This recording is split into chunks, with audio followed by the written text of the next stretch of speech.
Olá, gente! Vamos a mais um dia do nosso preparatório. A gente está na semana revisando as questões de melanoma. Pessoal, a prova está chegando e a gente vê, né, a semana se aproximando, nós estamos há bastante tempo juntos. E uma pergunta bastante frequente que muita gente me pergunta é: será que é suficiente esse método de estudo, estudar por questão, revisar as diretrizes? Gente, deu certo para mim, deu certo para o Abraão, vai dar certo para vocês também. Nós temos aqui 100 questões por ano e a gente está falando de vários anos, então nós temos um banco de questões pelo qual estamos estudando muito grande. Dentro desse cenário, desse arsenal de questões, a gente está revisando profundamente como cada conceito é cobrado. A gente vê o quanto se repete. Então, quando eu falo estudar por questão, é estudar mesmo a fundo, é não saber aquele assunto da questão e não se conformar com aquela resposta, é ir atrás daquele conhecimento, porque vai cair de novo e você vai acertar. E é esse o pensamento. Então, através de um gatilho de uma questão, a gente tem vários assuntos para estudar. Mas, quando eu digo estudar por questão, é de estudar direcionado. Não adianta a gente chegar agora, faltando semanas para a prova, começar a ler um monte de livro, um monte de artigo. Gente, é diretriz e estudar por questão. Vai dar super certo.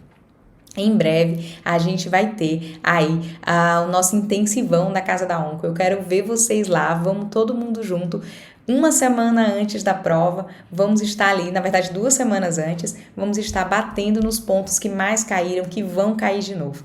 Tá? Então é muito importante a gente fixar esses conceitos. Lembrando que está acontecendo a mentoria em grupo da Casa da Onco. Nós já tivemos 3 encontros, ainda faltam 2, mas esses encontros estão gravados, que é revisando os principais tópicos que estão lá nas diretrizes, que estão nas questões, tá? E o que é que pode vir a cair de novo. Então, se você não tá na mentoria e quer fazer parte, tá precisando de um reforço, estudar mais, entra aí para a mentoria com a gente, que você vai poder assistir todos os encontros que passaram e participar dos próximos 2 ao vivo. Mas vamos então para as questões de hoje.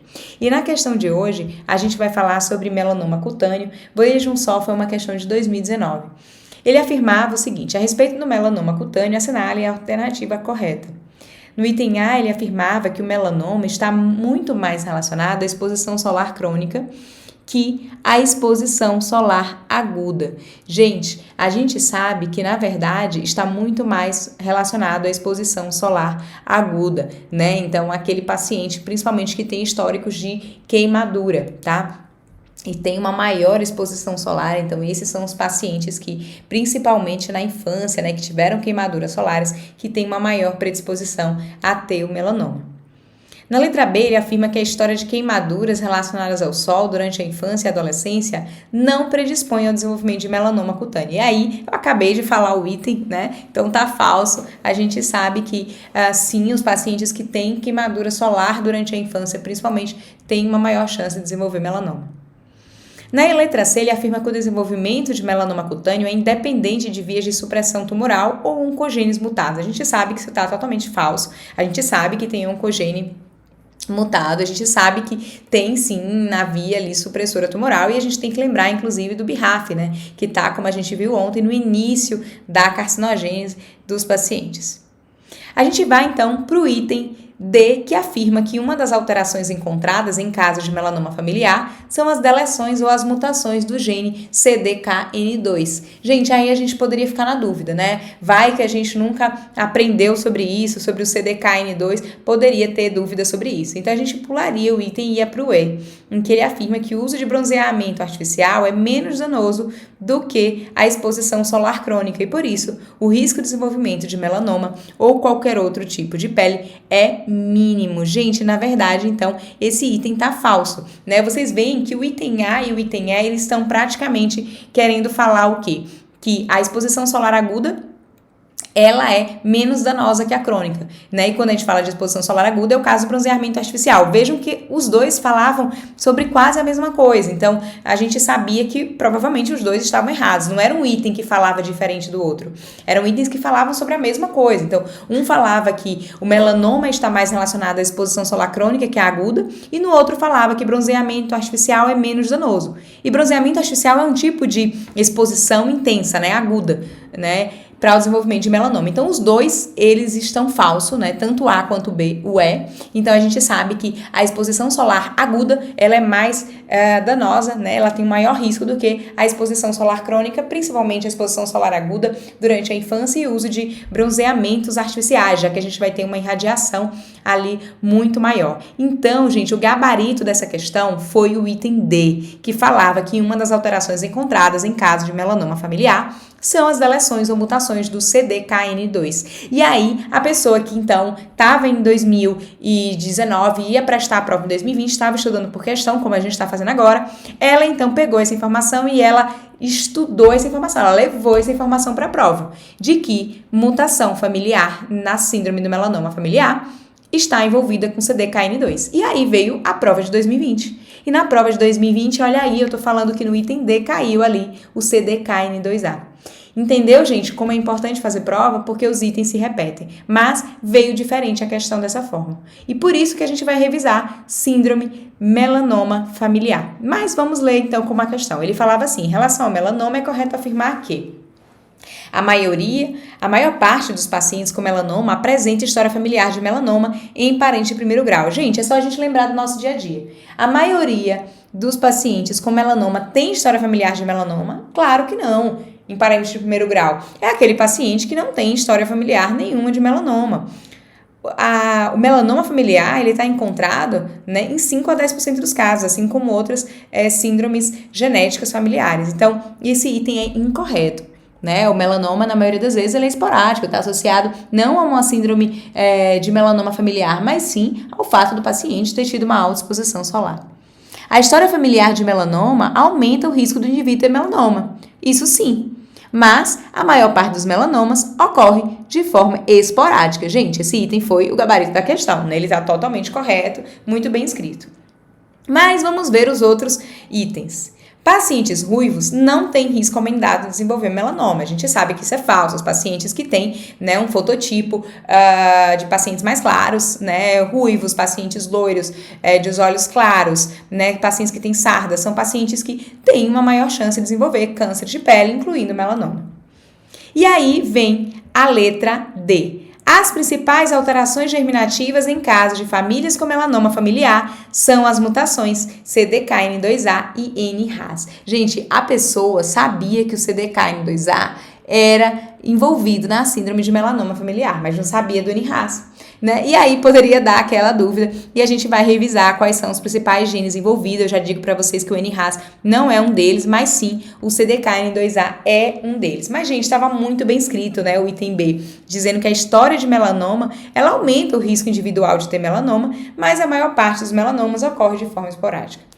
No item E, ele afirma que as famílias com melanoma familiar têm baixo risco de desenvolvimento de outros tumores, como, por exemplo, o câncer de pâncreas, e isso tá falso. Por quê? Porque quando a gente fala de uma síndrome de melanoma familiar, eu tô falando que essa paciente, ela tem uma mutação, né, em algum gene que vai fazer uma predisposição ao surgimento de melanoma e outros tumores. Gente, aqui eu trouxe pra gente revisar, então, que a ocorrência de agregação familiar de pacientes com melanoma é em 5 a 10%. E os principais e os mais estudados genes que estão associados à síndrome do melanoma familiar com mutações germinativas é no CDKN2A e no CDK4, tá? São esses os mais relatados. Mas daí o que eu falo? Que 40% dos pacientes, eles estão relacionados a esses genes. Ou seja, a gente tem cerca de 60% dos outros casos relacionados a outros genes, mas de uma menor frequência, que é o BAP1, o POT1, ACD, TERT, MIT-F. Esses são genes que estão associados à síndrome do melanoma familiar. E como que eu vou definir, né? Vai que esse ano cai os critérios ali. Ela pode ser definida pela presença de 2 ou mais casos de melanoma na família, em um parente de primeiro grau, ou segundo grau, ou 2 ou mais casos de melanoma no mesmo indivíduo, que é o chamado melanoma múltiplo primário. E aí a gente decora ali o CDKN2A e o CDK4, tá? Que são os primeiros e os mais estudados que estão relacionados a essas mutações e não, né, ao NRAS. A gente vai passar então para a última questão que nós vamos discutir hoje, foi uma questão de 2021. Lembra que eu falei que só tinha uma questão de SEC? Foi essa questão aí. Era um paciente de 72 anos, que não tinha comorbidades, tinha um ótimo estado geral, que tinha um diagnóstico de carcinoma de células escamosas, ou seja, um SEC de pele, na face, localmente avançado, recidivado. Esse paciente já tinha sido tratado com cirurgia e radioterapia. E ele perguntava a respeito desse cenário, qual que era a alternativa incorreta. Aí a gente vai então ler de baixo para cima. Os dados com quimiosistêmica no tratamento de SEC de pele avançada são limitados e vieram de adaptações de esquemas utilizados para o tratamento de SEC primário de outros sítios. Gente, isso está correto. O que a gente tem hoje de estudo de quimioterapia com SEC de pele são relatos de casos, são dados retrospectivos. A gente não tem nenhum estudo robusto que mostre ali um excelente benefício da quimioterapia. E a gente sabe que as taxas de resposta são taxas de respostas muito baixas, ali que giram em torno de 10 a 20%, né? Claro que se a gente associa mais de um quimioterápico, a gente pode ter uma melhor taxa de resposta, mas tudo baseado ali em dados limitados, né? Sem dados muito robustos, séries retrospectivas, relatos de caso, então nada muito grande para a gente falar aí de quimioterapia sendo um bom tratamento. A gente sabe que para o SEC de pele metastático, recidivado, melhor tratamento é a imunoterapia.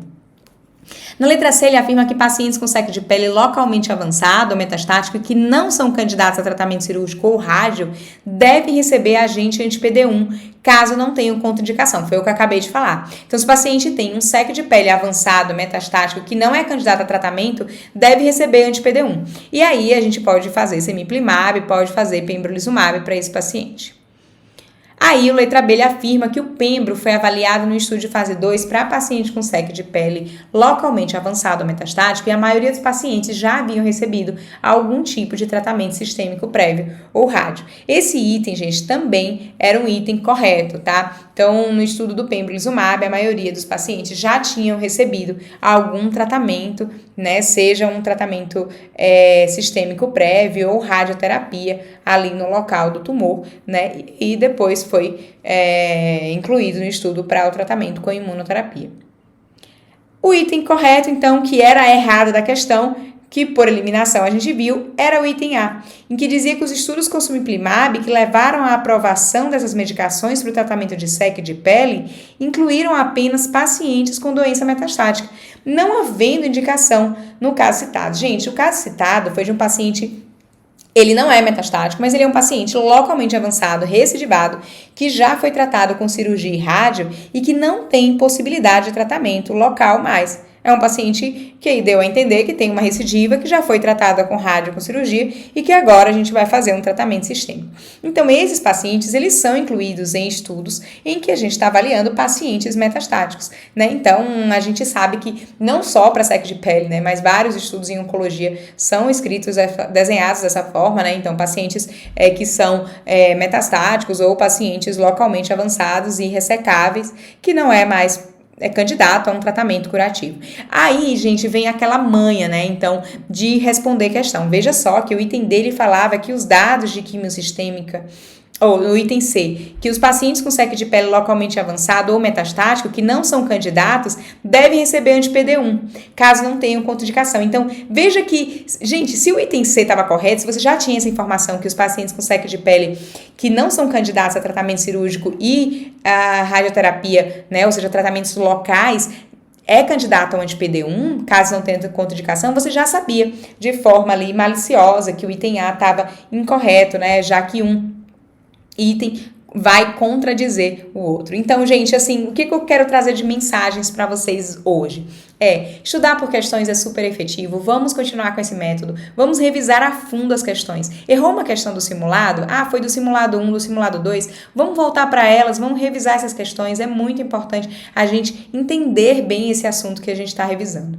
Outro ponto muito importante é a gente lembrar o seguinte, leu aquele item, cara, não sei, pula pro próximo. Provavelmente vai ter um item super bem escrito que você vai ler e vai dizer, é essa a resposta, tá? Então, tranquilidade, tem que ter frieza para passar na prova.